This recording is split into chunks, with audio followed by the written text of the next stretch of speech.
മക്കള് ഇപ്പം നമ്മൾ ഒരു 2-2.5 വയസ്സ് അവർ ഏകദേശമൊക്കെ ഇരുന്ന് തുടങ്ങുമ്പോൾ തന്നെ ഞങ്ങൾ പ്രാർത്ഥനയ്ക്ക് ഇരിക്കണമെങ്കിലും അധികം കളിക്കാനോ ഓടി നടക്കാനോ അങ്ങനെയൊന്നും ഞങ്ങൾ അധികം സമ്മതിക്കാറില്ല. പള്ളിയിൽ പോവുകയാണെങ്കിലും അങ്ങനെ ഓടി നടക്കണ ഒരു കാര്യത്തിൽ ഞങ്ങൾക്ക് താല്പര്യമില്ല. മിക്കവാറും പിടിച്ച് അടുത്ത് തന്നെ ഇരുത്തും.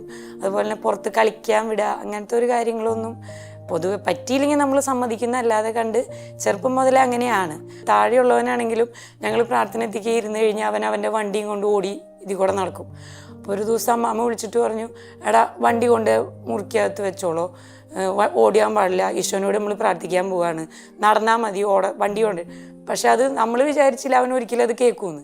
പക്ഷെ അമ്മാമ്മ അത് പറഞ്ഞ കാരണം കൊണ്ട് അവനത് ആ വണ്ടി എല്ലാ ദിവസവും നമ്മൾ പ്രാർത്ഥനയ്ക്ക് മുട്ടുകുത്തി കഴിഞ്ഞാൽ അവനറിയാം ആ വണ്ടി അവിടെ കൊണ്ടുവയ്ക്കണമെന്ന്. അവൻ ആ മുറിയിൽ കൊണ്ട് വണ്ടി വെക്കുകയും ചെയ്യും, നമ്മളെ കൊണ്ട് ആ വാതിൽ അടപ്പിക്കുകയും ചെയ്യും. പിന്നെ ചിലപ്പോൾ അവൻ കുഞ്ഞു കുഞ്ഞു കളികൾ കളിക്കും.